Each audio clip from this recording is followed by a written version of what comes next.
गोडू जीवाशी लागा. किती गोड वर्णन करतात ज्ञानोबराया. विषय विषाचा पडिपाड गोड परमार्थ लागे कडू. कडू विषय तो गोडू जीवासी झाला. काय कडू आहे? तुम्ही सगळ्या माऊल्या मला एका साध्या प्रश्नाचं उत्तर द्या.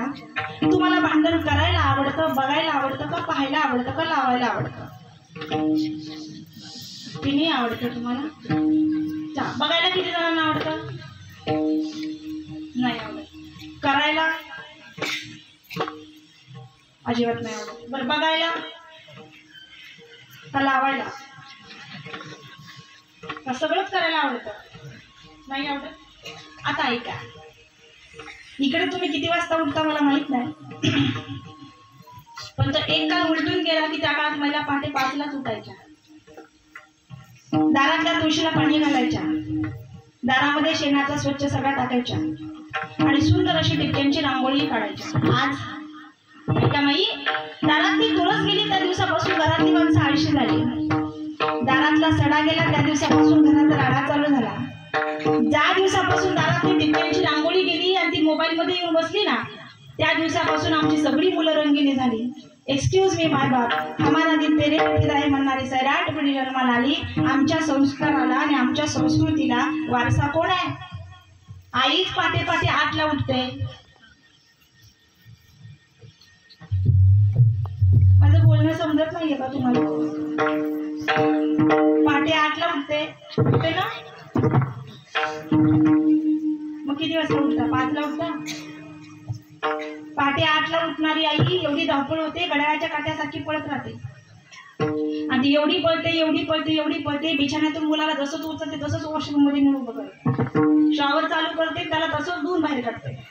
जसा बाहेर येतो तसंच कपडे घालते, तसंच त्याला स्कूल बसमध्ये पाठवून देते.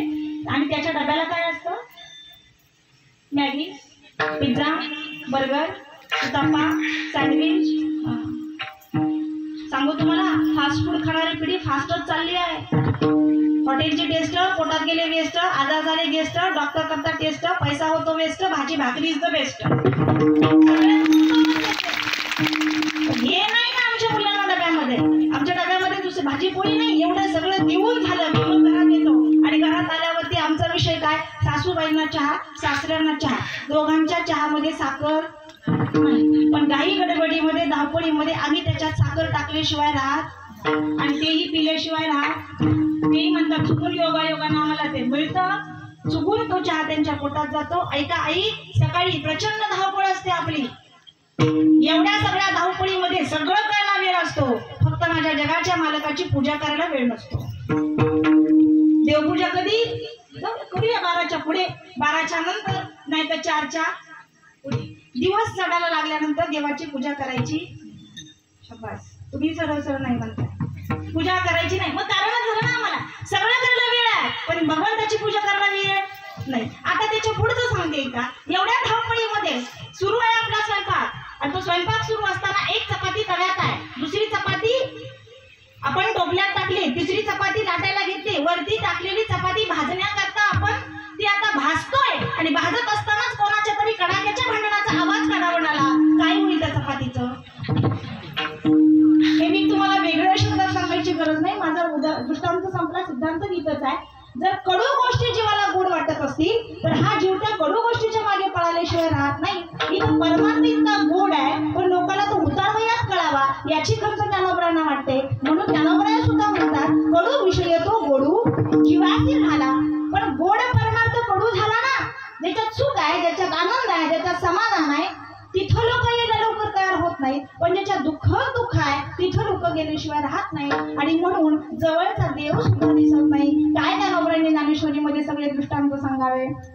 का कमलकंदा आणि दर्दुरी नांदणोक एकीची घरी, परी पराग सेविजे भ्रमरी येरा चिकुलची मुली, ना तरी देवाच्या परिवरी लोहिया रुतलिया सहस्रवरी, परी ते थवय सोनी उपवासू करी का दरिद्री जीवे, पाहे पादूद पवित्र आणि गोड, पासी त्वचेची या पदराड, परी ते अभेरुणी गोचिड अशुद्धताय नसेवती. याच्यासारखी तर आपली अवस्था आहे. कमळ आणि बेडूक एकाच ठिकाणी आहे, पण कमळातला पराग खाण्याकरता बाहेरच्या ब्रह्मणाला यावं, त्यातला पराग सेवन करावं. पण चिखलातल्या बेडकाला जवळचा असून सुद्धा दिसत नाही. तुकोबऱ्या म्हणतात, तुझा आहे रे तू जागा चुकलास बेटा, तुझ्याजवळ मग ते गेलंय कुठं? तुझ्या आणि भगवंताच्या मध्ये फक्त मीपणाच्या अस्तित्वाचा नांदा आहे. तो गळून पडला की घोंगट कापड खाऊन तुझे राम जरूर गेले का? मीपणा गेला पाहिजे ना, तो जात नाही. घर माझं आहे महाराज, गाडी सुद्धा माझी आहे महाराज, बंगला सुद्धा माझाच आहे महाराज, आपलं कोणीच म्हणत नाही. एवढं सगळं तुमचं आहे ना, आरशा समोर जा आणि उभे राहा, स्वतःला प्रश्न विचारा, हे जर सगळं माझं आहे तर मी कोणाचा आहे? आणि या मीचा तर शोध अजून मला वाटतं की लागला नाही. तू खूप नाही म्हणणार मी तू पण जाऊ दे नको नाही. इथं मी आला की सगळं संपलं महाराज.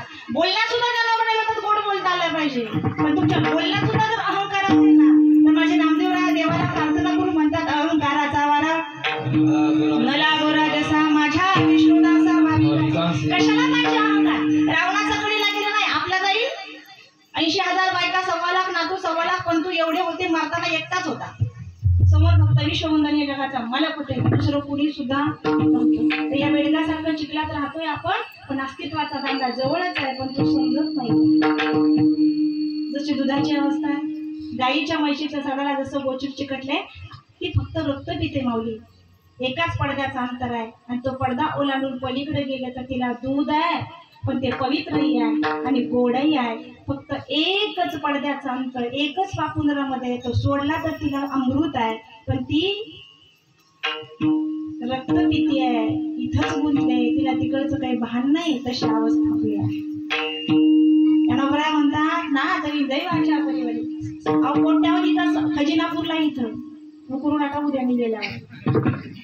कोट्यावधीचा खजिना इथं आहे म्हणजे कुठं? तुम्ही बसलाय तिथे कोट्यावधीचा खजिना आहे, आणि तुम्ही त्याच्यावरच बसून जर जगात फिरून इतरत्र हातात कटोरा घेऊन भीक मागून आणून तिथं खात असाल तर ज्ञानोबराय म्हणतात तुमच्यासारखी दरिद्री तुम्हीच आहे. अंतःकरणातच आहे ना तो, शोधाना मग पळून. किती पळाल? वळा ना फक्त 1 सेकंदात, आतमध्येच तो बसलाय, तुम्हाला त्याचंही लक्ष नाही. इतक्या जवळ जर जगाचा मालक असेल तर तुकोबराय म्हणतात तुम्ही किती दुर्दैवी आहात, असून सुद्धा देवाला नाकारता. विठ्ठल